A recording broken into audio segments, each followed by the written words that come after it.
All week, we have shared stories and insight from some of the top students in the graduating class of 2015. These high school students have perfect grades, flawless resumes, and drive to reach the next level of success. But they'll be the first to tell you it is not as easy as it looks. These high school students talk about sacrifice and long nights of studying. And tonight, we go a step further. How has the new generation of standardized testing affected their education, and what do they fear as they prepare for college? KXLY4's Melissa Luck continues our in-depth coverage with advice from the head of the class. Each of these high school students has their futures laid out before them, futures they've planned for since those early days of school 12 years ago. I knew that a college education and working hard to receive one was the ultimate goal, and that was going to put me where I wanted to be in life. They did much more than just enough. What's your favorite class? I'm actually taking it this year. I'd say anatomy and physiology. It finally clicked for me that I might want to move into the health field after high school. Mine's AP Environmental Science, and I really like it because it's different and like it's really applicable to today. Like it'll affect our futures. And AP Chemistry. I mean, you get to blow things up. They elect to take these classes to be challenged and for their own satisfaction. Sarah Bruns from Clarkston plans to major in English, but took pre-calculus because she knew she needed it to be valedictorian.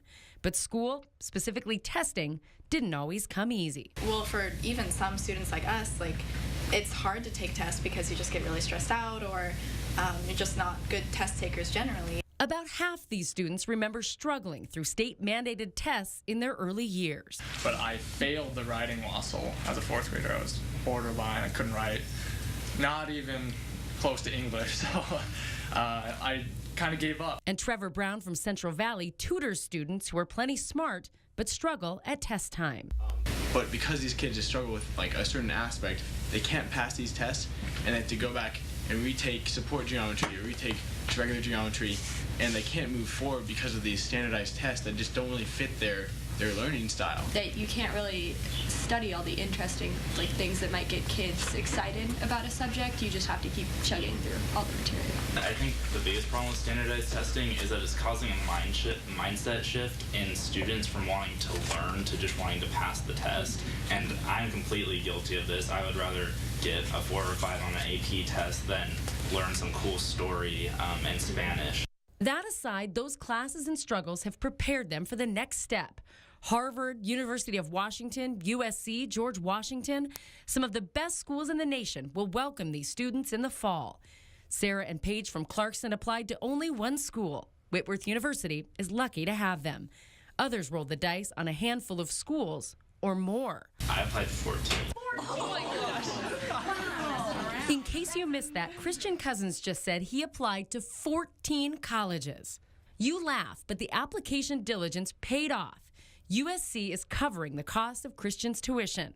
He won't have the uncertainty the rest of this room now faces. How many of you are worried about the overall cost of college and how you're going to pay it off? Almost every one. The top students, the academic elite, with a full load of extracurriculars and volunteerism that put most adults to shame. They're ready to go into debt to pay for college. Rachel Fricke had to pass on her first choice school because of cost. I think the one thing people don't really tell you when you start this college application process is that financial aid is not actually as easy to come by as it's often made out to be. And Jackson Spencer from Cheney nearly broke our hearts, talking about the night his family found out the cost of college for him was much more than they could pay.